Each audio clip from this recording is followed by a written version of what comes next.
कृष्णाय वासुदेवाय हरये परमात्मने प्रणतक्लेशनाशाय गोविन्दाय नमो नमः। गोविन्दाय नमो नमः। नीलाचल निवासाय नित्याय परमात्मने बलभद्र सुभद्राभ्यां जगन्नाथाय ते नमः।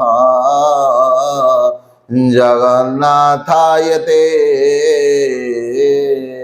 नमः।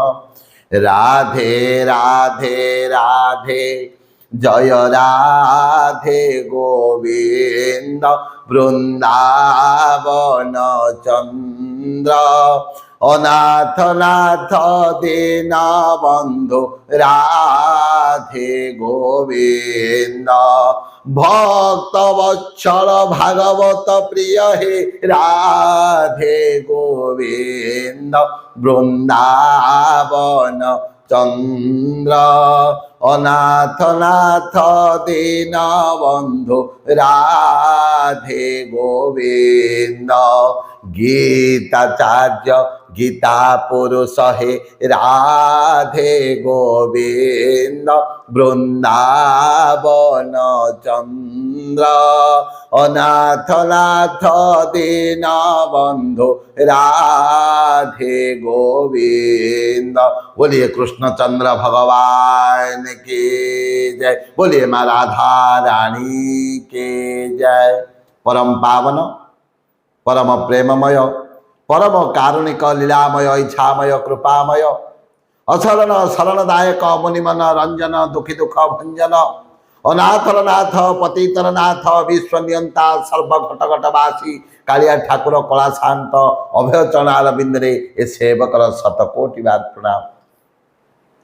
आज यही भागवत आलोचना चक्र विजय केतन चैनल माध्यम भागवत कथा को श्रवण करुवा समस्त श्रद्धालु चरणार बिंदरे ए सेवकर शतकोटि बार प्रणाम।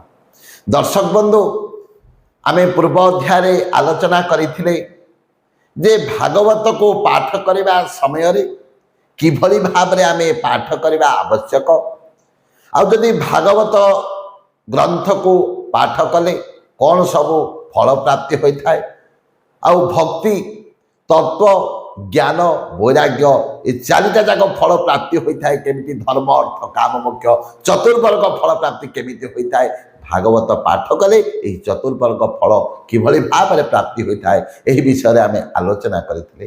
आज आलोचना करिबा जड़े ब्राह्मण थिले जहांको नाम थिला आत्मदेव ब्राह्मण सन्यासी तांको नाम थिला आत्मदेव एवं तांको पत्नी को नाम थिला धुंदुली। हेले आत्मदेव जड़े ब्राह्मण सन्यासी भगवानंकर प्रिय थिले किंतु मन मध्य गोटे दुख थिला यौवन चलीगला पाखापाखी वृद्ध समय को जाउचंती यौवन अतिक्रम करी किंतु कोଳରେ छुआटीए रहिला नाही कोଳରେ छुआटीए आसिला नाही तेणु से गोटे दुख समस्त मुखर विभिन्न प्रकार कथा शुणिबा परे दिने आत्मदेव चिंता कले जे जाई समुद्र रे डेई पड़िबे प्राण बलि देदेबे जीवन को झास देदेबे एक कथा चिंता करी आत्मदेव जाउचंती जीवा समय हठात जने साधु को भेटी करे साधु देखिले से ब्राह्मण सन्यासी आत्मदेव मन में किसी विरस रही किसी दुख रही पचारे साधु तो ना साधु जानीदेवे ना कहीं ना साधु जे मलय पवन करती काष्ठ को चंदन ए जीव साधु संग बिनु लभी न पारे तोर तनु। साधु जे मलय पवन भागवतकार कहले साधु जे मलय पवन करती काष्ठ को चंदन जेते बेले मलय पवन बहे मन मध्य शांति राजूति करिथाए आनंद प्राप्त होता है आउ मलय पवन संस्पर्श आसिले कौन होता है काठटा चंदन रे परिणत हो जाता है। तेणु साधु जे मलय पवन करती काष्ठ को चंदन ଏ ଜୀବ ସାଧୁ ସଙ୍ଗ ବିନୁ ଲୋଭି ନ ପାରେ ତୋର ତନୁ। ତେଣୁ ମଣିଷ ଯେତେବେଳେ ସାଧୁ ସଙ୍ଗ କରିବ, ଯେତେବେଳେ ସତ୍ସଙ୍ଗ କରିବ, କୋଉଟା ଠିକ କୋଉଟା ଭୁଲ, କଣ କରିବା ଦରକାର, କଣ ନ କରିବା ଦରକାର, ଆଉ ସମସ୍ତ ସମସ୍ୟାର ସମାଧାନ ପାଇଯିବ କୋଉଠୁ? ନା ସାଧୁଙ୍କ ମୁଖରୁ। ସାଧୁଙ୍କ ମୁଖ ନିଃସୃତ ବାଣୀ କେବେ ଅନ୍ୟଥା ହେବ ନାହିଁ। ସାଧୁ ପଚାରିଲେ ଆତ୍ମଦେବକୁ, ଏ ବ୍ରାହ୍ମଣ ସନ୍ନ୍ୟାସୀ ଯାଉଛ କୁଆଡ଼େ, କାହିଁକି ଦୁଃଖ? ତମ ମନରେ ବିରସ ଥିଲା ଭଳି ଅନୁଭବ ହେଉଛି।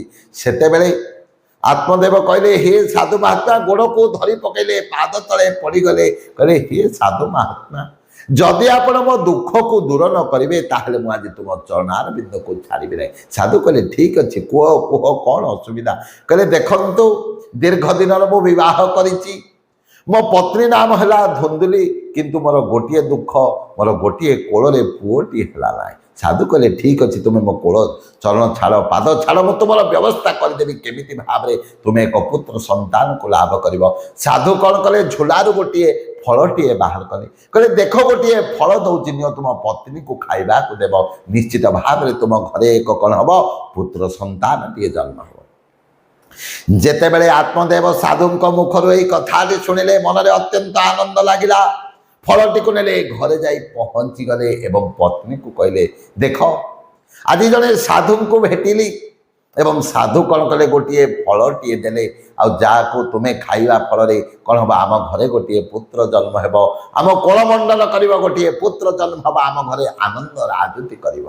କିନ୍ତୁ ଧୁନ୍ଦୁଲି ଚିନ୍ତା କଲେ, ଯଦି এই ବୃଦ୍ଧ ସମୟ ଆସିଲାଣି, ବୁଢ଼ୀ ସମୟ ପାଖାପାଖି ଆସିଲାଣି, 50-60 ହେଲାଣି, ଯଦି ମୁଁ ଏବେ ପିଲା ଜନ୍ମ କରିବି ତାହେଲେ ଯେତିକି ଖାଉଛି ଖାଇପାରିବି ନାହିଁ, ଯେତିକି ଆନନ୍ଦରେ ବୁଲୁଛି ବୁଲି ପାରିବି ନାହିଁ, ମୋତେ ପ୍ରପଞ୍ଚରେ ପଡ଼ିବା କ'ଣ ଦରକାର? ଏହା ଚିନ୍ତା କରି ତାଙ୍କ ସଉତୁଣୀକି ଏଇ କଥାଟି କହିଲେ। ଯେତେବେଳେ ଧୁନ୍ଦୁଲି ଏଇ କଥାଟିକୁ କହୁଛନ୍ତି କାହାକୁ? ତାଙ୍କ ସଉତୁଣୀକି। ସଉତୁଣୀ କହିଲେ, ଠିକ ଅଛି, ମୋର ତ ବର୍ତ୍ତମାନ ପିଲା ଛୁଆ ହେବାର ଅଛି, ତୁ ଗୋଟିଏ କାମ କରେ, ଏହି ଫଳଟିକୁ କ'ଣ କରିବୁ? ତାଙ୍କ ଘରେ ଗୋଟିଏ ଗାଈଟି ଥାଏ, ସେଇ ଗାଈକୁ ଖାଇବାକୁ ଦେଇଦେବୁ ଏବଂ ତୁ ଅଭିନୟ କରିବୁ, 10 ମାସ ପର୍ଯ୍ୟନ୍ତ ଗର୍ଭଧାରଣ କଲାଭଳି ଅଭିନୟ କରିବୁ। କ'ଣ କରିବୁ? ପେଟରେ ଗୋଟିଏ ଗୋଟିଏ ଲୁଗାକୁ ବାନ୍ଧି, ଯେଭଳି ହାତ କାଟୁଛି, ଗୋଡ଼ କାଟୁଛି, ପ୍ରତ୍ୟେକ ଦିନ ଏମିତି ଅଭିନୟ କରି ତୁ କ'ଣ କରିବୁ? 10 ମାସ ବିତେଇ ଦେବୁ। ଯେତେବେଳେ ମୋର ଗୋଟିଏ ଛୁଆ ଜନ୍ମ ହେବ ମୁଁ ତୋତେ ଦେଇଦେବି। ବୋଲିଏ ଭକ୍ତ ବତ୍ସଳ ଭଗବାନ କି ଜୟ। ଏବଂ ଆତ୍ମଦେବକୁ କହିଦେବୁ ଯେ ଏଇ ଛୁଆଟି ତୋର ବୋଲି।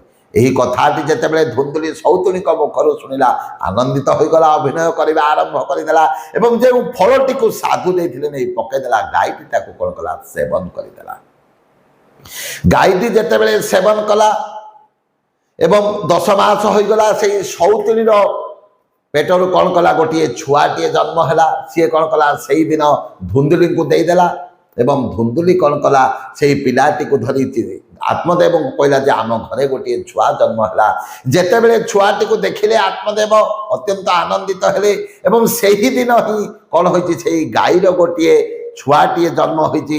ସେଇ ଗାଈ ପେଟରୁ ଏକ ଛୁଆଟିଏ ଜନ୍ମ ହେଲା, ଯାହାର ନାମ ଦେଲେ ଗୋକର୍ଣ୍ଣ। ଏବଂ ଧୁନ୍ଦୁଲିଙ୍କ ପେଟରୁ ଜନ୍ମ ହୋଇଛି ବୋଲି ଯେଉଁ ଧୁନ୍ଦୁଲି କହିଥିଲା ଆତ୍ମଦେବକୁ ନାମକରଣ କରିବା ପାଇଁ, ଯେତେବେଳେ ଆତ୍ମଦେବ କହିଲେ, ଦେଖ, ମୁଁ ଅନେକ ପରିଶ୍ରମ କରି ଆଣି ଫଳ ଦେଲି ଏବଂ ଆମର ଛୁଆଟିଏ ଜନ୍ମ ହେଲା, ତେଣୁ ତା ନାମ ଦେବା ବ୍ରହ୍ମଦେବ। କିନ୍ତୁ ଧୁନ୍ଦୁଲି ଏଇ କଥାରେ ରାଜି ହେଲା ନାହିଁ, ତାର ନାମ ଦେଲା ଧୁନ୍ଦୁକାଇ। ଯେତେବେଳେ ତାର ନାମ ଧୁନ୍ଦୁକାରି ବୋଲି ଦେଲେ, ସେଇ ଧୁନ୍ଦୁକାରି କ'ଣ କଲା? ଦିନକୁ ଦିନ ବଢ଼ିଲା। ଯେତେବେଳେ ଯୌବନରେ ଆସି ପହଞ୍ଚିଲା, ଏଭଳି ଭାବରେ ସିଏ ଅଧାତ୍ୟ ବଢ଼ିଲା, ଏଭଳି ଭାବରେ ତାର ପ୍ରାଦୁର୍ଭାବ ବଢ଼ିଲା। ଆତ୍ମଦେବଙ୍କ ଚୁଟିକୁ କେତେବେଳେ ଘୋଷାଡ଼ି ବାଡ଼େଇଲା, କେତେବେଳେ ଧୁନ୍ଦୁଲିଙ୍କୁ ବାଡ଼େଇଲା। ଏଭଳି ସହ୍ୟ ନ କରିପାରି କ'ଣ କଲେ? ଆତ୍ମଦେବ ନିଜ ପ୍ରାଣକୁ ବିସର୍ଜନ କରିଦେଲେ, ନିଜେ ଆତ୍ମହତ୍ୟା କରିଦେଲେ ଏବଂ ଘର ଶୂନ୍ୟ ହୋଇଗଲା। ଏପଟେ ଗୋକର୍ଣ୍ଣ ଯେଉଁ ଛୁଆଟି ଜନ୍ମ ହୋଇଥିଲା, ଗାଈର ପେଟରୁ ଜନ୍ମ ହୋଇଥିଲା, ତାର କାନଟି ଗାଈ କାନ ଭଳି ଥିଲା, କିନ୍ତୁ ମଣିଷ ଛୁଆଟି ଜନ୍ମ ହୋଇଥିଲା। ସିଏ କ'ଣ କଲେ? ଯେହେତୁ ସାଧୁଙ୍କ ଆଶୀର୍ବାଦରୁ ଜନ୍ମ ହୋଇଥିଲା, ତେଣୁ ଦିନକୁ ଦିନ ଆଧ୍ୟାତ୍ମିକ ମାର୍ଗରେ ବଢ଼ିଲେ। ଯେତେବେଳେ ଘର ମଧ୍ୟରେ ଧୁନ୍ଦୁକାରୀର ପ୍ରାଦୁର୍ଭାବ ବଢ଼ିଲା, ସେଇ ପିଲାଟି କ'ଣ କଲା? ବେଶ୍ୟାଳୟକୁ ଗଲା ଏବଂ ବେଶ୍ୟାମାନଙ୍କ ସହିତ ମିଶିଲା। ରାଜାମାନଙ୍କର ରାଜଦରବାରରୁ ଗଲା, ସୁନା ଅଳଙ୍କାର ଚୋରି କରି ଆଣିଲା, ଏହି ବେଶ୍ୟାମାନଙ୍କୁ ଦେଲା। ଏହି ବେଶ୍ୟାମାନଙ୍କୁ ଦେଲା। ଦିନେ ବେଶ୍ୟାମାନେ ଚିନ୍ତା କଲେ, রাজ দরবারর ধুন্দুকাରୀ କ'ଣ କରିଛି ସୁନା ଦ୍ରବ୍ୟ ଚୋରି କରି ଆମକୁ ଦେଇଛି। ଯେତେବେଳେ ଧୁନ୍ଦୁକାରୀକୁ ଧରିଦେବେ ଆମ ନାମ କହିଦେବ। ତେଣୁ ଏହା ଚିନ୍ତା କରି ବେଶ୍ୟାମାନେ ଚିନ୍ତା କଲେ ମୂଳୁ ମାଇଲେ ଜୀବ ସରି ଦେବଙ୍କ ସଙ୍ଗେ କିମ୍ପା କରି। ଆରେ ବିଷୟ ଯାହାର ଲୋଚନ ହରଇ ଆତ୍ମବୁଦ୍ଧି ଜ୍ଞାନ। ଯେହେତୁ ଧୁନ୍ଦୁକାରୀ କ'ଣ କରିଥିଲା ଇନ୍ଦ୍ରିୟମାନଙ୍କୁ ଆୟତ୍ତ କରିପାରିନଥିଲା, ତେଣୁ କ'ଣ କଲା ସେଇ ବେଶ୍ୟାମାନଙ୍କ ସହିତ ସବୁବେଳେ ରହିଲା। କିନ୍ତୁ ସେହି ବେଶ୍ୟାମାନେ ଚିନ୍ତା କଲେ କିଭଳି ଭାବରେ ଏହି ଧୁନ୍ଦୁକାରୀକୁ ରାସ୍ତାରୁ ହଟେଇ ଦେବେ। ଦିନେ କ'ଣ କରିଛନ୍ତି ବେକରେ ରସି ଲଗେଇଦେଲେ, ଜୋରସୋରରେ ଭିଡ଼ିବାକୁ ଲାଗିଲେ, ହେଲେ ମଧ୍ୟ ଧୁନ୍ଦୁକାରୀ ମରିଲା ନାହିଁ। ପରେ କ'ଣ କଲେ ଜଳୁଥିବା ପ୍ରଜ୍ୱଳିତ ନିଆଁରେ ନେଇ ପକାଇ ପୋଡ଼ି ମାରିଦେଲେ। ସେଇ ଜାଗାରେ ଧୁନ୍ଦୁକାରୀ କ'ଣ କଲା ମରିଗଲା। କହିବାର ଅର୍ଥ ପ୍ରତ୍ୟେକଙ୍କ ଶରୀର ମଧ୍ୟରେ ଯେଉଁ ଇନ୍ଦ୍ରିୟମାନେ ରହିଛନ୍ତି ସେମାନେ ହେଲେ ବେଶ୍ୟା। କିଏ? ଗୋଟିଏ ହେଲେ ଚର୍ମ, ଗୋଟିଏ ହେଲେ ଚକ୍ଷୁ, ଆଉ ଗୋଟିଏ ହେଲା ଜିଭା, ଆଉ ଗୋଟିଏ ହେଲା ନାସା, ଆଉ ଗୋଟିଏ ହେଲା କର୍ଣ୍ଣ। ଏହି ପାଞ୍ଚଟା ଇନ୍ଦ୍ରିୟ ସବୁବେଳେ କ'ଣ କରନ୍ତି? ବେଶ୍ୟା ଭଳି କାମ କରନ୍ତି। କାହିଁକି ନା କାନଟା ଚାହେଁ ସବୁବେଳେ ଖରାପ କଥା ଶୁଣିବା ପାଇଁ, ଆଖି ଚାହେଁ ସବୁବେଳେ ଖରାପ କଥା ଦେଖିବା ପାଇଁ, ପାଟି ଚାହେଁ ସବୁବେଳେ ଖରାପ ଜିନିଷ ଖାଇବା ପାଇଁ। କାହିଁକି? ଯାହା ପାଟିକୁ ଭଲ ତାହା ପେଟକୁ ଖରାପ, କିନ୍ତୁ ଯାହା ପେଟକୁ ଭଲ ତାହା ପାଟିକୁ ଖରାପ। ଚର୍ମ ଚାହେଁ ସବୁବେଳେ ଏସି ରୁମ୍ ଭିତରେ ରହିବା, କିଭଳି ଭାବରେ ଆମୋଦ ପ୍ରମୋଦ କରିବା। କିନ୍ତୁ ଦର୍ଶକ ବନ୍ଧୁ, ଇନ୍ଦ୍ରିୟ ଆୟତ କରି ତୁ ପାରିଲେ ମୁକ୍ତି ପାଇବୁ ଜାନ। ଭଜ ସୀତାରାମ ଜପ ରାଧେ ଶ୍ୟାମ ନାମରେ ବଳାଇ ମନ। ନାମ ଠାରୁ ବଡ଼ ଜଗତରେ ନାହିଁ, ନାମ ଅଟେ ପୂର୍ଣ୍ଣ ବ୍ରହ୍ମ। ବୋଲିଏ ଭକ୍ତ ବତ୍ସଳ ଭଗବାନ କି ଜୟ।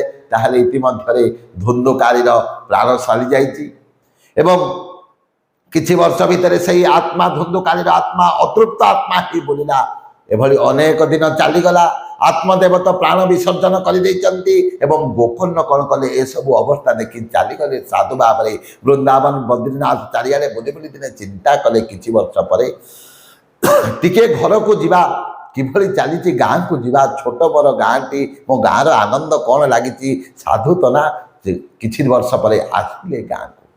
ଯେତେବେଳେ ଗାଁକୁ ଆସିଲେ, ଗାଁରେ ରହିଛନ୍ତି, ଦେଖିଲେ ତାଙ୍କର ତ ଘର ଫର ଭାଙ୍ଗି ଯାଇଥିଲା, ସେଇ କୁଡ଼ିଆଟି ଥିଲା ସେଠି ରହିଛନ୍ତି। ଦେଖିଲେ କେତେବେଳେ କିଭଳି ଭାବରେ ଶବ୍ଦ ଶୁଭୁଛି, କେତେବେଳେ ବାଘ ଭଳି କିଏ ଗୋଟେ ଆସୁଛି ଯାଉଛି। ଚିନ୍ତା କରି ସାଧୁ ନିଜର ସାଧନା ବଳରେ ଜାଣିବାକୁ ପାଇଲେ। ପଚାରିଲେ ପ୍ରକୃତରେ ତୁମେ କିଏ? ସେହି ସମୟରେ ଧୁନ୍ଦୁକାରୀ କହିଲେ, ହେ ଭାଇ, ମୁଁ ହିଁ ତୁମର ଭାଇ, ଯେଉଁ ଭାଇକୁ ଛାଡ଼ି ତୁମେ ଚାଲିଗଲ। ମୋର ପ୍ରାଦୁର୍ଭାବ ସହି ନ ପାରି ତୁମେ ଦୀର୍ଘ ଦିନ ଧରି ଚାଲି ଯାଇଥିଲ। ମୋ ଭାଇ ମୋତେ ଏମିତି ମାରିଛନ୍ତି, ମୋ ଆତ୍ମାଟା ଆଜି ଅତୃପ୍ତ ଆତ୍ମା ଭାବରେ ଘୁରୁ ବୁଲୁଛି। ମୁଁ ମୁକ୍ତି କିଭଳି ପାଇବି? ତୁମେ ଏହାର ବ୍ୟବସ୍ଥା କର। ସେହି ସମୟରେ ସେଇ ଗୋକର୍ଣ୍ଣ କ'ଣ କଲେ? ସୂର୍ଯ୍ୟ ନାରାୟଣଙ୍କୁ ପୂଜା କଲେ।